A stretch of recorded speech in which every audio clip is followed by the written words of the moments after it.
Okay, first things first, and I'll just comment on this. Modern helicopters today, mechanically, you still should set up for switchless inverted. That is, set up the servos and the mechanics of the helicopter so that zero pitch is at center, positive 9, 10, 11, whatever you want, and negative 9, 10, 11, whatever you want, and get it set up. Additionally, the way I'm going to show this program will work on a CCPM heli or regular, single servo or any type of swash, because the way I do this isn't really messing with that part of the radio. So this will work on CCPM and etc. So set up the heli for switchless, because modern day helicopter setups and bell cranks and everything are really made that way, not like previous helicopters where they were not. All right, we're going to use the curves of the radio to get us our old school pitch setup, like I said, maybe -4, +9, and hover. All right, we'll use our curves for that. All right. So with that said, the first thing we want to do now is, now that we've got our heli set up for switchless, we're going to start setting up for old school. So the first thing we want to do is, let's talk about throttle curves. All right, right off the bat, your throttle curves are going to be linear. But in a old school setup, what you'll want is normal. You still want to bring the engine to idle. All right, so we're going to leave that 0. Here, instead of having instead of hover being 3/4, we want our motor power to be hover at center stick. So we're going to bring up, by the way, don't forget to separate all your curves, all right? Get them all separated, and don't forget to be also set up your conditions so you get normal, idle 1, and idle 2. You got to get all that set up. See my videos on the Aurora 9 for doing that. But separate your curves. So anyway, I digressed. We have low throttle. Now, I'm just going to use 3-point curves for demonstration. So if you want, let me get my face reflection out of here. If you want more points, go ahead and add them. Again, see my videos. So now what we want to do is, before, let's say on a switchless setup, let's say our throttle was here at hover. Well, we want to match that because we're hovering at center stick now. So let's just say, for number purposes, this is, oops, I hit reset. Just say for number purposes, again, you want to do this out in the field and use a tachometer. I don't know why my fat finger keeps hitting reset. You want to use a tachometer to get your head speed right. But let's just say, for demonstration purposes, that now we want to hover at center stick, and this is where our throttle is going to be at 75, and then of course 100% when you punch out with full pitch. All right. So again, demonstration purposes. So this would be similar to an old school setup where you're hovering at center stick. You need your throttle to be up there much higher at center than on a switchless setup where you're hovering at 3/4. All right. So now, this is great for normal mode, taking off and whatnot. Okay, now we want to set up our idle 1 throttle curve. All right, so I'm going to go into idle 1. Remember, I separated my curves. And what we're going to want this time is, we're going to bring up that middle point to the same 75, all right, because we're really not changing anything there. Remember, idle 1s, we're still flying around upright. However, as I explained earlier, when we're in idle 1, we want an idle 1 curve, even in this old school setup, so when we're coming into the hover, our motor RPM does not drop too low. When I'm coming into the hover, transitioning from forward flight, I'm going to need some negative. I want my engine RPM dropping way down. So I'm going to set my low engine RPM to, say, I don't know, again, you'll use a tachometer or something here, get your head speed right. I'm just going to, for demonstration purposes, I'm going to say 40. So this might be my throttle curve for idle 1. So when I'm flying around and whatnot, and I want to come in for a landing from forward flight, my engine RPM isn't dropping too much, all right? Now for idle 2, basically, I'm going to want to set up the same thing. Now, I could have combined this to idle 2 so that I didn't have to make the change twice. You can do that if you want, but I'm just going to match these numbers. So 75 and 40, all right? So idle 2, same thing. I'm going to go to 75, and I'm going to bring this one to 40. So these are my throttle curves for, pardon me. So this is my throttle curves, example throttle curves for normal for taking off. Remember, we're talking about a nitro or even electric here.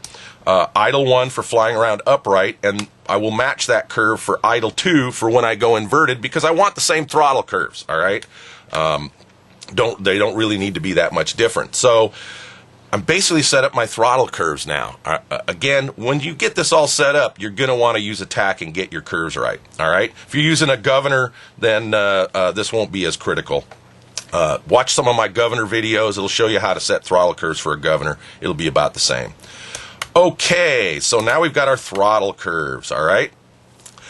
The next thing we need to do in an old school setup is set up our pitch curves, all right? So we'll go into the pitch curve menu, and we're going to do the same thing. Again, make sure you've separated all your pitch curves for now, and then we'll do that. So in a linear setup on switchless, you know, hover was here, and that would be zero pitch, as you see. This is zero pitch, this would be full pitch, and this would be full negative. Well, that's not the old school setup. The old school setup is -4, roughly, hover, and full pitch. So what we want to do is bring up this low, as a matter of fact, I am going to combine these for now. So let me go into idle 2 and hit combine, and idle 2 and hit combine, because it'll just make it easier. So what we want to do is bring up the low point till my pitch gauge on the head says about -4, and I'm just going to make that 40 for now. All right, let's just this is an example. This number will be whatever. If your pitch gauge says -4 at 30, that's what it'll be. All right, now the next thing we need to know is, yes, we have now brought up actually, let me reset this and put that point in there. All right, so I'm going to bring this back up to 40. Bear with, just to show you. So now we've got our low pitch, but look, center stick is still zero pitch. We're going to want to bring that up to where we would be hovering at center stick. So I'm going to bring that up to say, I don't know, let's just make that 75. All right, so now we've got -4. We're hovering at about 75. Again, your pitch gauge will tell you this will be about 5-6 degrees on your pitch gauge for hover at center stick. And then, of course, full pitch, right? Now we want our idle 1 condition to be the same because we're going to be flying upright. So when I switch to idle 1, because I combined them, that will be the same. All right. So now I can go ahead and separate because in case I need to tweak anything, I don't want it. All right. Now here's the trick. Remember, we're going to make idle 2 our invert switch. The first thing we need to do is get pitch reversed. So now you might say, well, all I got to do is bring this up here and bring this down here and I'm done. You not only got to reverse these ends, you also need to bring the hover down on the negative side. So remember, old school setup, this is -4, this is +9. Now when we hit the invert switch, we want -9 and +4. So we basically have to invert this pitch curve. So I'm in idle 2, I'm going to separate. All right. So let's just start with the first one. The first one is 40. We want the inverse of that. So this is center or 50. So this is 10 down. So I'm going to make this 60. All right. And that should give me the same amount of pitch, but in the negative or positive direction. Because remember, this is +4 now. Now I'm going to go all the way to positive pitch, and this is full stick, and this is full pitch positive. But we now want full pitch negative.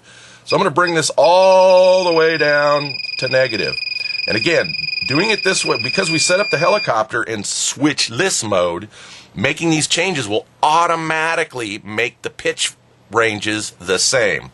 Now you notice we got the center point. Well, we were at 75 for hover at center stick. Now we're inverted. We need the inverse of that, which would be 25. All right, so I'm going to make that 25. All right, so now we've got an exact inverse pitch curve, all right?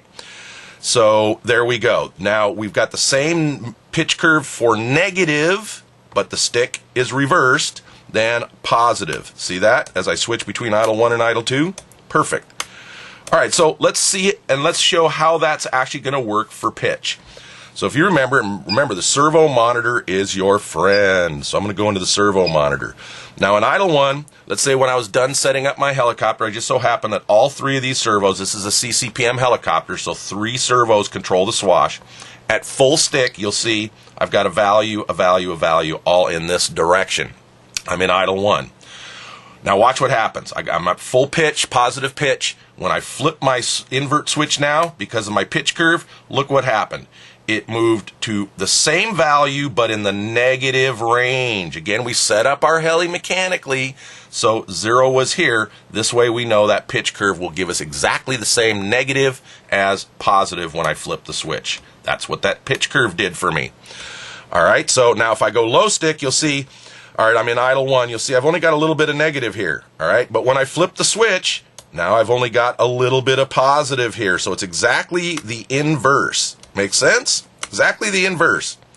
All right, if I'm at the hover at center stick, there's how much positive I got, and I'm going to flip my inverse switch and go this side. Okay, as you see, we now have pitch reverse. Now, a word of caution here. This is for anybody trying this that has never done switched inverted before. Let's go into the pitch curve. When you go to flip this switch, do not be in the hover. Let me show you why. I'm in idle 1, and I've got all this positive pitch here. If I was in the hover and I flip this switch, I'm going to bury the helicopter into the ground because it just made a major pitch change, all right? The way old schoolers did this is they'd usually go into a loop or a roll, and when they're into the top of the loop, applying negative, see where my position is? Then they'd flip the switch. Now what this did is, watch what happens. You want this stick to be in about an area where when you flip the switch, you don't get a drastic pitch change. See, when I flip the switch, the point doesn't move, so my servos really don't jump on me. So as you're pulling the loop and you're coming into negative, that's when you'd flip this switch, and now you wouldn't get a huge pitch jump. All right? So that's kind of the old school setup for the throttle curves and your pitch curves and how to get idle 2 to reverse the pitch. All right, now that we're done with this segment, we're going to go into the more difficult part, which was how to get your elevator and rudder reversed.